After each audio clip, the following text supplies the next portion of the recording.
Hey everyone, welcome back to another episode of the Mixcast podcast. I'm Todd. And I'm Tina. We're thrilled to have you with us, so grab your headphones, sit back, and let's dive into another exciting session.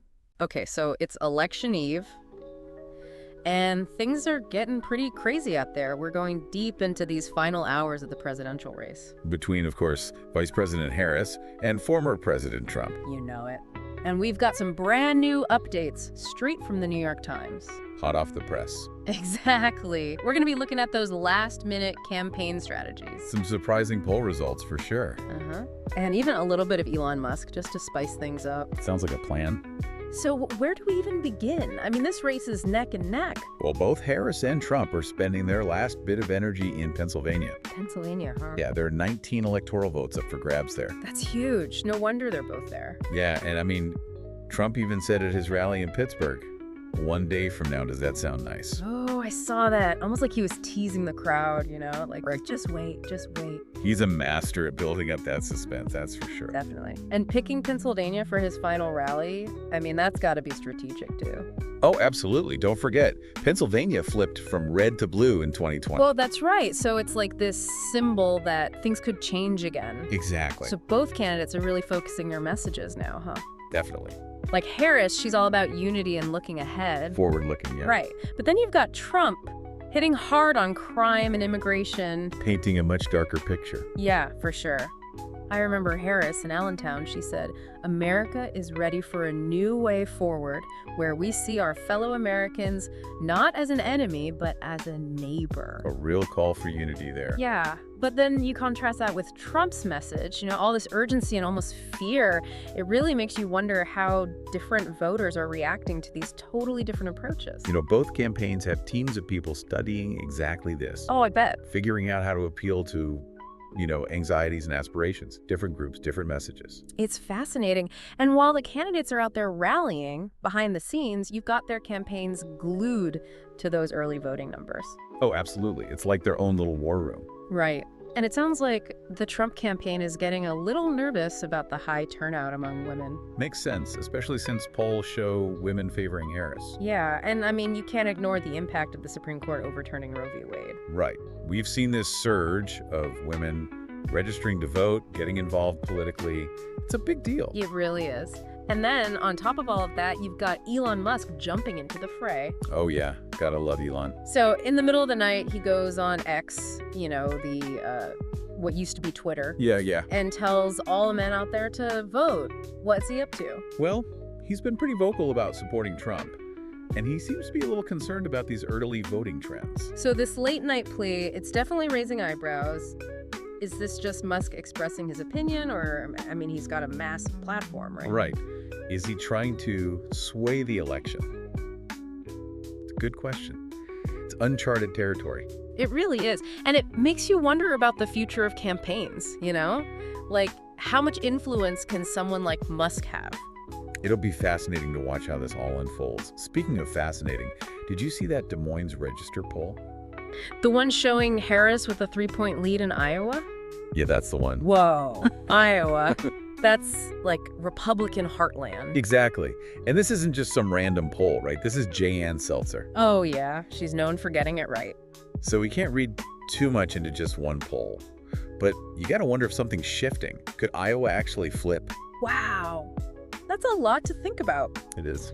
Now, while all of this is going on, the vice presidential candidates are also making their final rounds. Right, can't forget about them. So you've got Tim Walz running with Harris. He's really pushing this idea of generational leadership. Makes sense, trying to tap into that desire for change. Yeah. And then on the other side, you've got J.D. Vance, Trump's running mate. He's sticking to the economy and border security. Tried and true topics. Yeah. And speaking of Vance, I read this really interesting thing. At his final rally, he told the media to get ready. Oh, I didn't see that. Yeah, and then he gave this super fired up speech. Not the J.D. Vance we're used to. Maybe the pressure's getting to him. I can imagine. Okay, before we move on, we gotta talk about Elon Musk again. Oh, what's he done now? He just won a legal victory in Pennsylvania. Ah, you're talking about the $1 million voter sweepstakes. The one the Philadelphia DA tried to block? Yeah, claimed it was an illegal lottery. Right, but the judge sided with Musk. So those sweepstakes checks, they're still being mailed out to registered voters. What do you think about that? Well, on the surface, It seems like a fun way to encourage people to vote. Mm-hmm. But then again, is it a wealthy individual using his money to, sway the election? Mm-hmm. I mean, the judge said it's legal, but it raises some questions about campaign finance, right? Where do we draw the line? Big questions. Big questions, yeah. Okay, so we've got all of this going on, but we also have to talk about election security. Of course, always a concern. So the FBI, they have their election threat command center up and running, watching for any attempts to disrupt things. Hopefully it stays quiet. Right. So far, it seems pretty calm compared to 2020, which is good. That is reassuring. Yeah, it is. But they are saying that it might take longer to count the votes this time. So we might not have those final results on election night itself. Probably not. Might be a long night, maybe even a few long days. Well, patience is key. We need to let them count every vote accurately. Absolutely. Okay, so we've covered a lot of ground here. The candidates, the polls, early voting trends, Elon Musk shaking things up. I mean, it's obvious this is going to be a close one. No doubt, and we're not done yet. Not even close. But before we get into the next round of updates, I want to throw a question out to our listeners. Oh, here we go. So, based on everything you've heard so far, what are your predictions? Who do you think will win? And what factors are going to be the most important? Take a moment, think about it. We'll be back soon to explore even more twists and turns in this election saga. You don't want to miss it. All right, welcome back, everyone. Hopefully you've had some time to make those predictions. Yeah, give it some thought. We're ready to keep going with this deep dive into all this election craziness. And there's a lot more to cover. We've just started to peel back the layers. For sure. So we talked about the VP candidates earlier, but I'm kind of curious to go a little deeper. It seems like they're doing more than just repeating what the presidential candidates are saying. Oh, definitely. Like Governor Walz running with Harris, he's been really talking about this need for generational leadership. It's powerful, right? Yeah. Especially because this whole election feels like it's about choosing between, the past and the future. It really does. Like, people want change. You can feel it. Yeah. And it's not just about age. It's like a whole new way of thinking, new ways of dealing with the stuff we're facing. Right, exactly. And then you have J.D. Vance. He's usually pretty calm and collected. Pretty low-key, yeah. But lately, he's been much more intense, more fiery. Yeah, that thing about him telling the media to get ready before his speech, that was wild. I know. Not the J.D. Vance we're used to seeing. Maybe he's just, feeling the pressure of this whole thing. Yeah. Or maybe it's a strategy, to get certain voters fired up. Either way, it's definitely a change for him. And speaking of things changing, can we talk about Elon Musk again? I mean, come on. The $1 million voter sweepstakes, right. Exactly. Some people think it's just a fun way to get people to vote. But then there are people who are like, wait, is he trying to buy the election? Yeah, I mean, it's a gray area. And then you add in that whole men must vote message in the middle of the night. It's like, is he trying to get a specific group of people to vote for Trump? Is this free speech or something more? It's hard to say. It's definitely a new thing, Yeah. We've never seen someone like Musk get involved like this before. And what does that mean for future elections, Are we going to see more of this kind of stuff? How do we even make things fair when people with a ton of money can just jump in like this?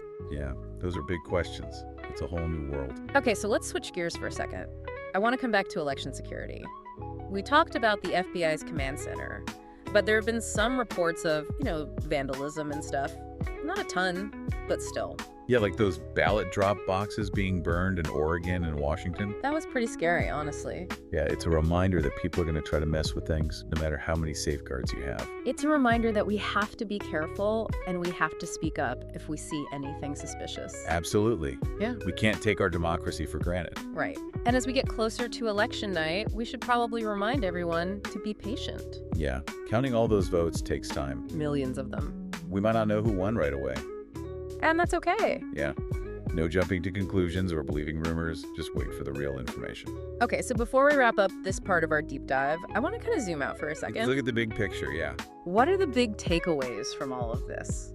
What does this election tell us about where we are as a country? Well, it's pretty clear that we're divided, really divided. Both candidates have totally different ideas about the future, and those ideas come from really different values. Yeah, it's like two totally different worlds. And you see it everywhere. Their speeches, their strategies, where they go, even how people like Elon Musk are getting involved. It's like a little snapshot of all the division in our society. And it's all happening against this backdrop of the economy being shaky and social change and global problems. Yeah, it's a messy time. Definitely. And this election, it's like a reflection of all that messiness. For sure. It's not just about politics. It's about who we are as a country. Right, where we've been and where we're going. Exactly. So as we get ready for Election Day, I think we need to take a minute to really think about what's at stake. It's huge. It's not just about picking a president.